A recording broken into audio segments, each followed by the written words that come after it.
Hi, my name is Mary. Today FM plays the best music in Lambasa. Today FM rocks. My name is Thomas. I'm here in Nakasi and I like to listen to Today FM because it rocks. My name is Milenia. Today FM rocks here in Singatoka. My name is Sankariki and Today FM rocks here in Tabwa. My name is Mary Jane. I love listening to Today FM here in Ba. Today FM rocks. My name is Ilay Tiambal and I love listening to Today FM. Today FM rocks here in Osur. Today's hit music on Today FM. In the news tonight, NFP criticises EFL tariff submission. Anare Chale takes over SODELPA presidency. And alleged killer deemed unfit for trial. From the studios of FBC Suva, Jackie Spate. Energy Fiji Limited's proposal to raise the electricity tariff rates by 17.27% has got a political party making noise. National Federation Party leader Professor Biman Prasad claims the Fijian Competition and Consumer Commission has badly handled such an important issue right at the outset. In response, the FCCC CEO labelled NFP leader and its party as premature for making such comments without proper consultation. Anna Ravula reports.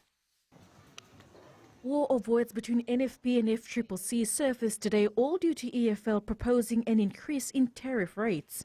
FCCC should conduct public hearings on an issue of national significance. It cannot expect ordinary consumers to email written submissions. It cannot expect consumers to understand the lengthy document submitted by EFL. Professor is free to make any comments that he is. It's a free country. What I would employ is that he makes submissions, and that is what he should do. The NFP leader questioned FCCC's decision to only advertise in the Fiji Sun.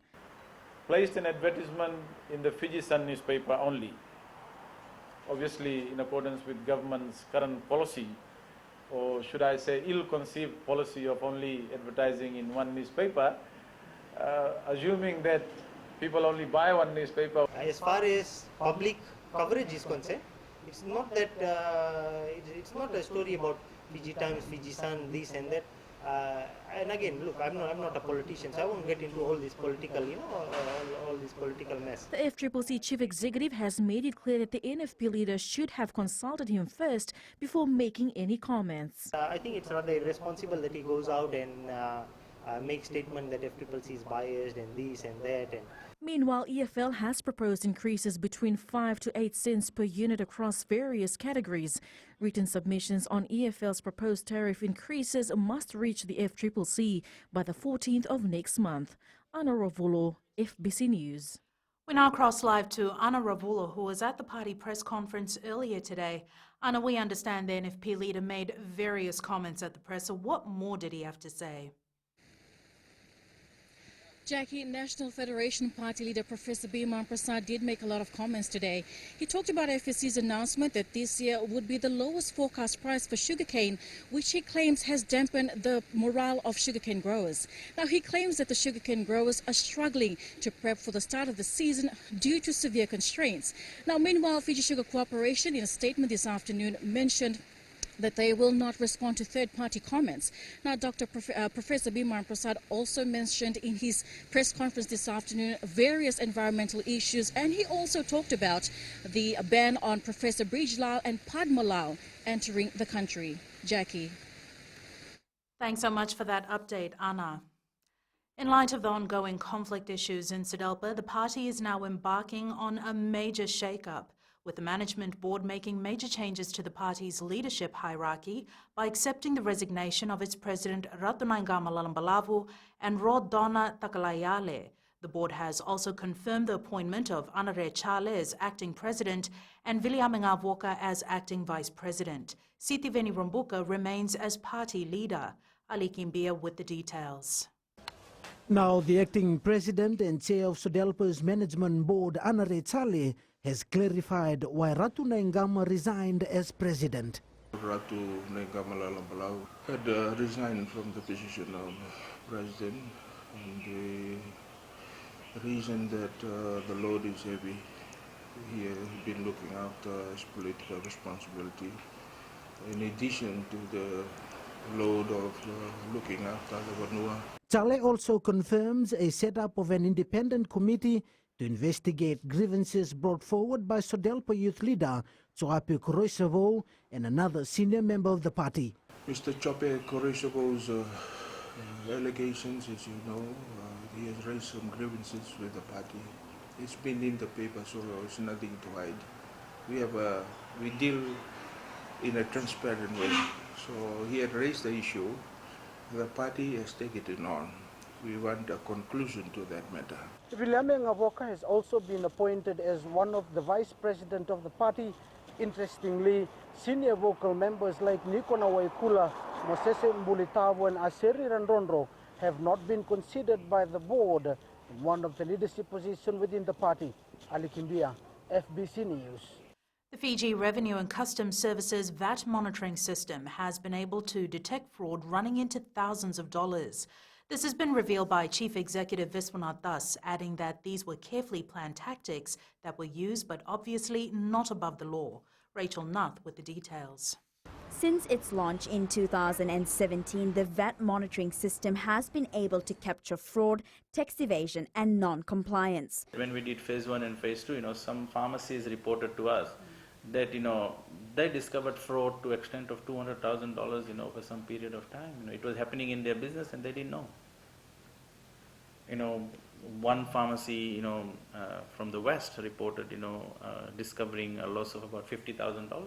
The taxman says the ending of the second phase also collated some positives from February to June last year. FRCS has captured 60 million receipts issued by those groups of taxpayers who have already fiscalized.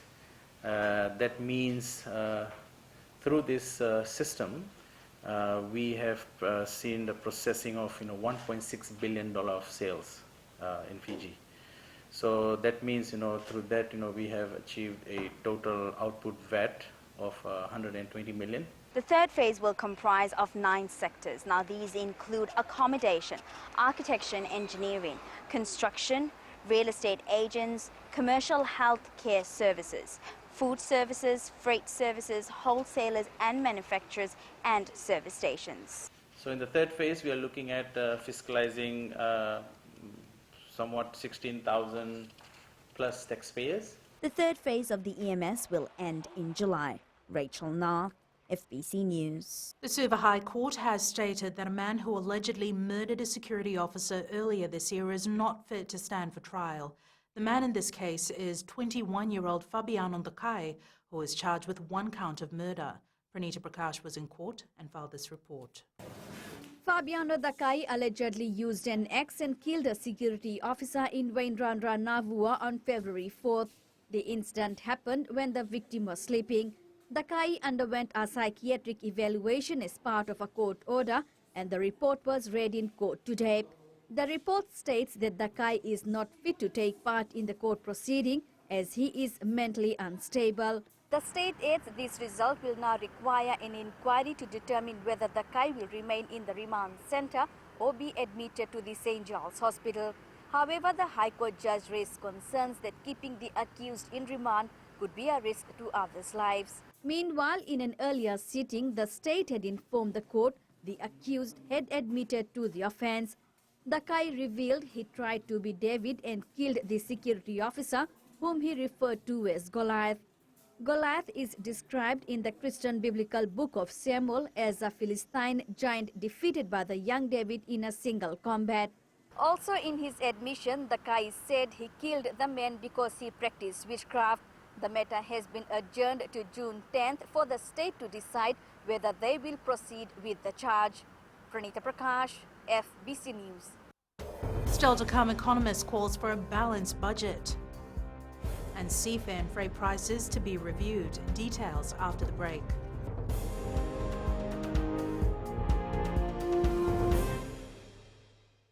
Nambula FM, nambandua ya nasere. Hoya uvasit sai sai lambasa, ya ndo talita ina warong nambula FM nambandua ya nasere. Gua da tumeli ako na tao no hinga toka. Talita kina na warong nambula FM nambandua ya nasere. Wana mtuma nambula FM nambandua ya nasere nawaluan. Na vengo fani na tao.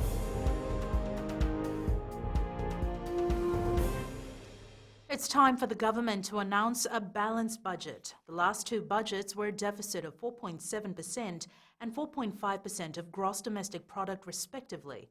And Fiji National University academic Dr. Rohit Kishore believes a balanced budget will send a positive sign to the market. Dr. Kishore says while the government has done well in terms of increasing compliance when it comes to revenue collection from businesses, it needs to now look at expenditure. Ritika Pratap reports. Giving his view ahead of the budget announcement, the academic says while government is doing well raking in the revenue, it should not put further pressure on businesses. The revenue collection is good, it is highest ever, and if in my view, I don't think the government should use fiscal policy and increase any taxes on businesses because that will have a negative impact on that. Dr. Kishore says businesses need to continue making profit to provide the much needed economic growth for the nation. He says the government needs to make some hard calls and look at the operational budgets of ministries to minimize expenditure. Another area where the bulk of the money goes is the capital projects, which the academic believes can be prioritized. I'm sure if you look at the capital projects in the pipeline, many of them, number of them can wait, make them wait. And that fund then you use to balance it. Balancing the budget will send a very strong positive sign to the market, to the economic growth. In the budget, we hopefully what we will see is that, there is boost for investment, particularly domestic or private sector investment, so that they invest and growth picks up hopefully next year and the year after. The 2019-2020 national budget will be announced on June 7th at 7:30 p.m. Ritika Pratap, FBC News. There's no liquidity concerns in the economy and no devaluation of the Fijian dollar being considered. Reserve Bank Governor Arif Ali held a presentation for the Fiji Law Society yesterday to clarify rumours on liquidity concerns, as well as put to rest any notion of any devaluation. Maggie Boyle reports. In a room full of lawyers, the governor cleared the air on liquidity, what it is, how it works, and why it's not a concern right now. And I can assure the general public that since then our foreign reserves has even increased. So we're in a stronger position than what we were in a few months ago. Our reserves has increased by an additional almost $50 million, and our liquidity is hovering very close to $350 million. As for foreign reserves, he says the RBF is just shy of $2 billion, enough to cover around 4 months of imports. Our foreign reserves as of today is about $1.96 billion, so about 40 million short of $2 billion mark. For the Fiji Law Society, the info session is part of a series to expand the horizon of their members. So that we become, lawyers that are able to, with globalization and all of that, lawyers who are able to converse with lawyers from other jurisdictions on things like this. The governor is expected to reassess the liquidity in the market after the national budget is announced, which is less than 3 weeks away. Maggie Boyle, FBC News.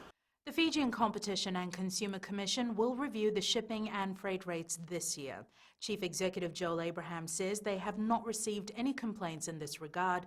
However, they're being proactive to avoid any disappointments, both from passengers and vessel owners. Catherine Krishna reports this was highlighted while making submissions to the Parliamentary Standing Committee on Natural Resources today. The FCCC says the shipping and freight rates were last reviewed in 2013, and it will be reviewed again to provide a platform for both consumers and vessel owners to benefit. To ensure that the rates that are there are fully reflective of the market, and to ensure that we're not we're up to date with where the market is. Now, when in 2010, when the Fiji Commerce Commission came about as part of a reform, we're looking at orders that were there in 1992. So now what we're doing now is we're picking up those orders and we're reviewing them. During the submission, committee member Jale Singarara also highlighted that Fijians are forking out more money to transport their goods. Because I was in Laos during the last meeting, and the issue was raised regarding they paid $500 for a pig to travel on the boat to Suva. It was very expensive. Joel Abraham says these are some of the reasons they're conducting the review. Now, for the last 6 years, this hasn't changed.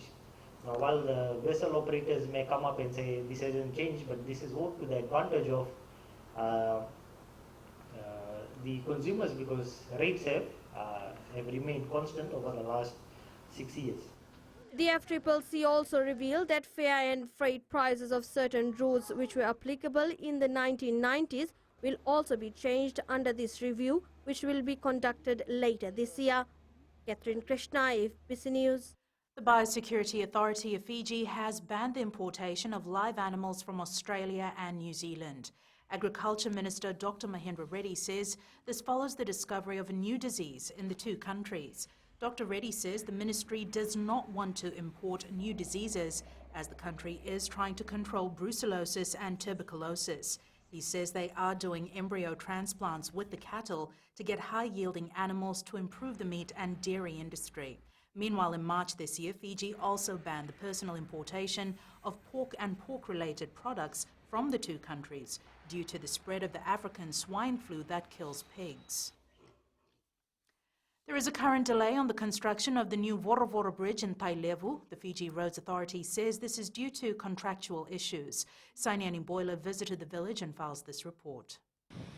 Taking market produce from the farms to the road has been a challenge for the villagers of Vorovoro in Samu over the past years. It's really hard for us to get our produce across and also to get our shopping from the road to the village because we have to cross the river. It has also affected the students because they have to cross the river every day, and if it rains they will have to stay home. Fiji Roads Authority Chief Executive Jonathan Moore told FBC News they're working with contractors to help address the issue. We will make sure that it gets sorted out as fast as we possibly can, but we need to do a bit of investigation first into why it's not going the way it should be going. The contractor is saying he has some problems with ground conditions and the river changes, and so we just need to understand that. But we're onto it, and we'll get it sorted out as soon as we can. Vorovoro has a bridge coming. There'll be a bridge put there. But there's a contractual issue with the contractor we're resolving now. There is a planned and actually contracted bridge to go in there. So we will be doing that and resolving the issues with the contractor as soon as we can. Over 200 people live in Vorovoro village in the interior of Tailevu North. Sainiani Boiler, FBC News. Later in sports, the Jamie senior players to return for bye in the Vodafone Premier League this weekend. But first, Rachel joins us with the latest in business. Thanks, Jackie. Good evening, and coming up after the break, Fijian Tourism Expo begins tomorrow. And in growing Fiji, FRA to construct new Bailey Bridge soon. Stay with us.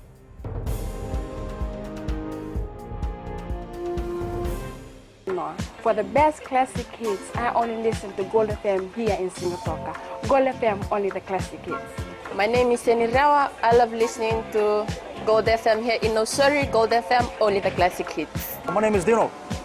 I'm from Outrigger, Koroko, Singapore.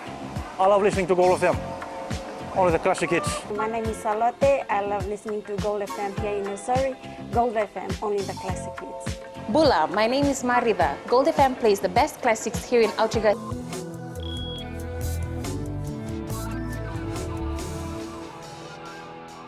Leading business tonight, a record numbers of exhibitors and international buyers will convene in Nadi this week for the annual Fijian Tourism Expo. The expo, which begins tomorrow, will bring in 172 international buyers and 103 exhibitors. Felipe Nakaso has more. The final touches being put in place as those in the tourism industry prepare for the biggest expo in the country. In total, we've got more than 500 delegates that over the 2 days of the expos will conduct more than 4,300 one-on-one business meetings. It's a fantastic signature event for Fiji, and through it we're optimistic that we can ensure that all our international buyers and media leave Fiji knowing that Fiji is the place where happiness finds you. Buyers have even come as far as Ukraine for the Tourism Expo, and they're expected to meet with a number of other key industry partners and stakeholders. We have few new products that's come on board with us. It's the Pullman, Nandi Bay Resort and Spa on Wailolo, and we have Lelovia Island Resort all the way from our old capital in Livuka, and also we have some of our activities, big blue water fishing, so that's something different for us. So we're happy to have these three new products come on board with us. The Tourism Expo will also include 9 small medium enterprises that will promote their Fiji-made products. The Expo is an important event for the tourism industry as it's a platform to promote the entire destination. It's also important for Tourism Fiji as they will be facilitating meetings between buyers and sellers. The expo will end on Friday. Philip and Ikaso, FBC News.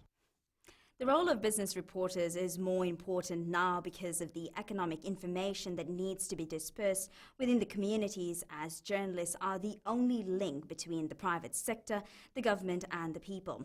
This was highlighted by Australia's Courier Mail and former Fiji business journalist Sophie Forster while conducting a masterclass on business journalism in the digital age in Suva today. The reporting is key. I mean, that's the main thing. If you are not effectively reporting on the business section, then how is, say, like my grandmother or, you know, our relatives, how are they going to understand what's happening? Say, how is this economic decision going to impact somebody on the ground?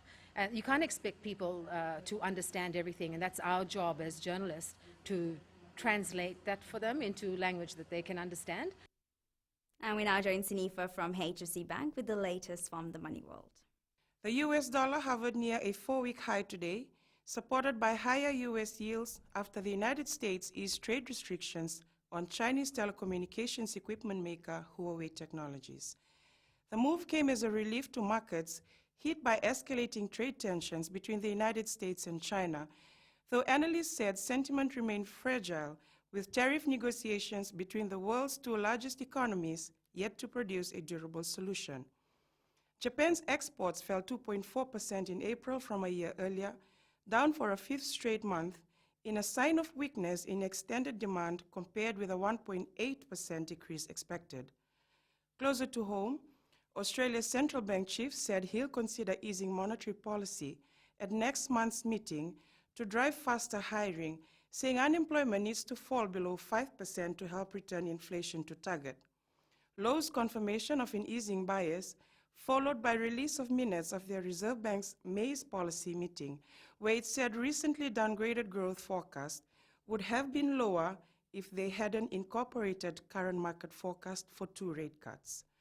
That came on the heels of regulators earlier today proposing to ease rules to allow home buyers to borrow more, suggesting an injection in the offing of the housing market and economy. That's all from HFC Bank for now. Vinaka. Thanks, Anifa. On to today's exchange rates as it was set this morning. The Fiji dollar slid again against the Chinese yuan, but gained against the rising Aussie and New Zealand dollars and the PNG kina, and went down against the other currencies we cover.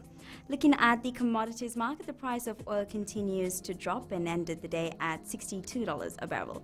Gold also dropped to close at $1,273 an ounce, and silver closed up at $14.43 an ounce.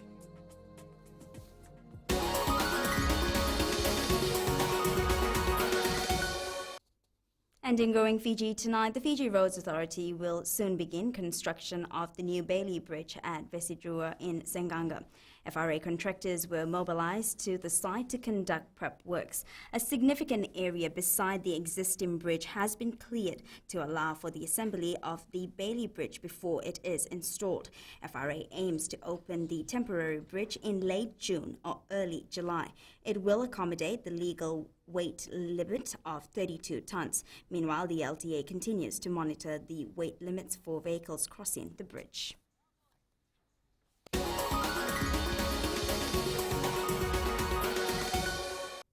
And that's business for tonight. Jamie's up next with sports. Thank you, Rachel, and good evening. Up ahead in sports, John McKee announces extended Rugby World Cup squad. And good start, vital for Fiji at this weekend's London Sevens. This and more coming up.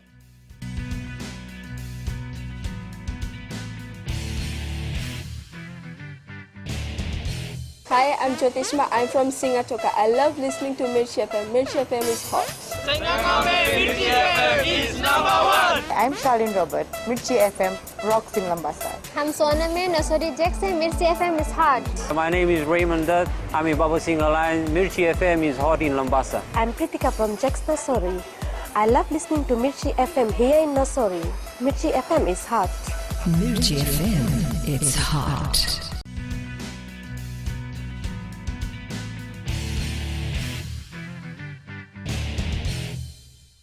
Fiji Airways Flying Fijians coach John McKee has announced an extended squad for the Rugby World Cup in Japan later this year. Included in the squad are 3 pairs of brothers, namely Nicola and Penny Matawalu, who have both been named at halfback, Josh and Sam Matavesi, along with Joshua Tuisova and Filippo Nakosi. The wider training squad welcomes a host of new faces, including local-based Fijian Rua and Fijian Latui players Johnny Daya and Luke Tangi. Other local players in the team include Frank Lomani, Serpupeli Vularika, Eroni Maui, Mesola Mendolo Koto, Choeli Vetayaki, Tuvere Veremalua, and Ford Mosese Voka. Veteran Sunia Koto is also in the current 50-member list. Meanwhile, McKee is keeping his fingers crossed for a few other players yet to confirm their inclusion in the extended squad. Speaking to FBC News this afternoon, McKee says most of the players whose availability is pending are based in New Zealand, including Sevoloni Rees. Aquila Dama with the details. The Rugby World Cup door for the Flying Fijians is still open, even though the 50-member squad was released late this afternoon. One player the national coach still wants is none other than the Flying Crusaders winger. And I'm hopeful that maybe between now and July we can get some of those players over the line, and they've got some things to work out around their contract, and obviously they've got to look at where they see their future and where their future lies, and and ultimately whatever decision they make we will respect, but I'd be certainly hopeful if that maybe we could still get Sevu for the Rugby World Cup, because I think I've seen he's been in outstanding form, and of course Sevu will be here next week for the Crusaders vs Chiefs game, so I'll be talking to him again at that time. John McKee is confident we have an interesting squad. We've got a very talented list here. I think a good mix of experienced players, but also some good younger players who are putting pressure on some of the more experienced players for places in that squad. Meanwhile, a squad of 38 players from these 50 will march into camp on July 1st for the first match against the Maori All Blacks on the 13th of July at Suva's ANZ Stadium. Aquila Dama, FBC Sports. A good start on day 1 of the London Sevens this weekend is vital for the Fiji Airways Sevens side. With 3 points separating Fiji and the USA on the series ladder, assistant coach Kane Jury believes this weekend's tournament could make or break the series campaign. Yeah, I think our preparation since coming back from Singapore and Hong Kong has been really good. It's been about developing the boys on and off the field. So in terms of where we are developing as people, we're in a good place. Meanwhile, Fiji will meet Kenya in its first pool match at 9:36 p.m. on Saturday. They then play France at 12:42 a.m. on Sunday, while its last pool match is against Samoa at 3:48 a.m. on Sunday as well. And you can watch all the action from the London Sevens live right here on FBC TV. Reports of local footballers using various forms of drugs to enhance their performance have surfaced again. Fiji FA Chief Executive Mohammed Yusuf has confirmed they've received claims that some players are now using hard drugs, namely cocaine and methamphetamine. As Niraj Maharaj reports, the association is considering random blood tests to identify users. The Football Association has raised concerns again regarding the use of hard drugs by some players who are alleged to have fallen victims to it. I understand people are telling us that their players are using other recreational drugs to enhance their performance. Mohammed Yusuf says they want to catch the culprits at the earliest. However, this will be an expensive exercise. We go for a test on cocaine and even ice on players, but it's an expensive test, It costs around 400 plus. He says their next option is to work with the relevant authorities to conduct these tests. We'll need to work with Fasanok and with their assistance. We want to go into that line and see, because our current test is all urine sample. At the same time, he's highlighted the current penalties are not harsh, as they consider the locations and the society the players live in. Anti-doping is first timers, they get 6 months. We only give 30 days. And it's 6 years for the repeat offenders. So we are a bit considerate. In the meantime, the Fiji FA says it's considering long-term suspension if players continue to use drugs to enhance their performance. The Fiji FA confirms 3 prominent players remain suspended due to drug use. Neeraj Maharaj, FBC Sports. Bar football coach Ranil Kumar confirms some senior players will return for the Men in Black in their Vodafone Premier League match against Tavoa this weekend. Bar will be playing their 6th game of the first round of VPL, and a draw or a win would see them take top spot in the league. The Men in Black currently sit on 2nd on the standings with 13 points, having played 5 games. They are also the only undefeated team so far. Tavoa will host Bar 3 p.m. this Saturday at Gavi Park. We will prepare for our the matches remaining, so we won't let the boys to just be free. So we have to do something to get boys going on. This is the senior players are missing, so they will coming back to join Bar. So we are going to organize with the senior and young players to gel together to make a better team. Around 100 international and local bowlers will participate in the 12th Sunny West Bowling Carnival in Nandi. The week-long tournament, which begins on Friday, has attracted more than 40 international bowlers, including players from New Zealand, Australia, Papua New Guinea and Samoa, all competing for a $5,000 prize packet. We are all very excited. We have more people coming than last year, more bowlers from overseas, and there are more local bowlers as well. So we all are looking forward for this tournament. That's it from sports tonight. You can join Angie later on with weather, and in the world of the weird and wonderful, an actual World Beard and Mustache Championship. Find out more after the break.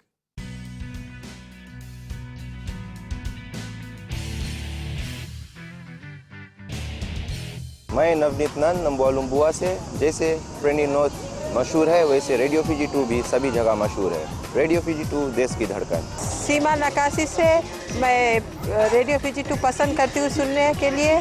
Radio Fiji 2 देश की धड़कन। मैं हूँ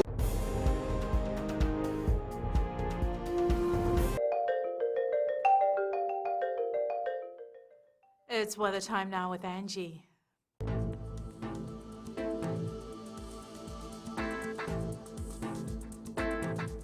Hello there and welcome to the Weather World. The rainy and cold conditions is eventually summing up our Wednesday. It looks like I may have some good news after all that in a while, but first a look in the west. Humid sunny weather, wonderful for taking a trip down. Eastwards from Pakhabarasiva, sunny and very warm. The evening will see some showers. And up north, more of the same sunny conditions. At sea, southeast winds 25 knots, very rough seas. For the tides, high tide at 9:19 p.m. and low tide at 3:06 a.m. Sunrise at 6:27. For tomorrow, so here's the good part. Rain will taper off, leaving us with windy and cool temperatures, not forgetting drier spells too. How wonderful is that? Tomorrow stems Suva, Ba and Savu Savu to be the coolest at 28 degrees. And looking further on to Friday, looks like we might have some drier conditions returning. The weather looks great and very cool ahead. How about some fresh weekend plans? And that's all from the FBC Weather World. Jackie. Thanks so much for that, Angie. In Fijian Pulse tonight, we asked, has the recent cold snap caught you by surprise?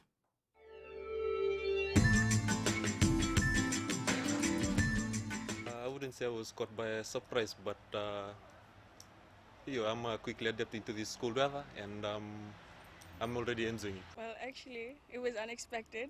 I wasn't actually prepared, but by the looks of it, I kind of got used to the weather now. Caught by surprise, it's too cold. Oh, I knew it was coming and I was also prepared for it.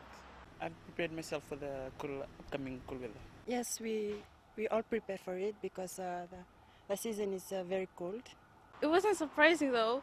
I knew it was gonna be a cold weather, so I got myself prepared. With this cold weather, I was caught by surprise, but I'm adapting to it since it's here. I was prepared for the cold season. I already knew that cold season is about to come. Wasn't expecting to be this cold, so yeah, I was caught by surprise.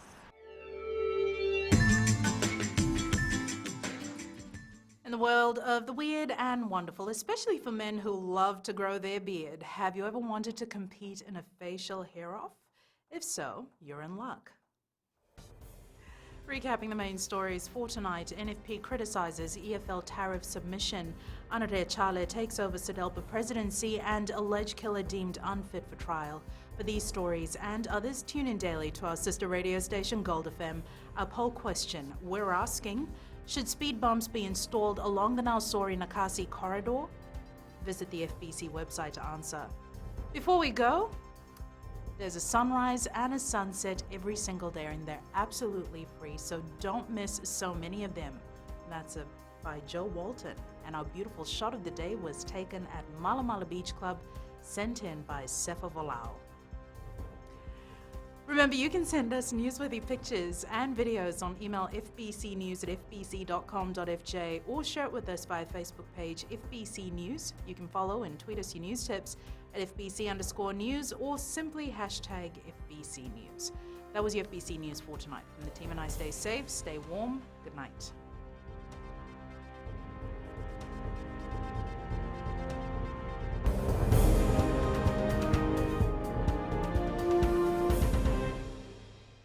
Bula, neva ngo malakai leloma, ngo ngai nakas on rong nam Bula FM, namban dua ena sere. Oya uvasit sai se lambasa, ya on talita ina warong nam Bula FM, namban dua ena sere. Gua do kimeli aku ena tau no hinga toka, talita kina na warong nam Bula FM, namban dua ena sere. Wana tunga nam Bula FM, namban dua ena sere maluan. Neva ngo fane na tau no ngo singa toka, kita on talita kana Bula FM, namban dua ena sere. Bula FM, namban dua ena sere.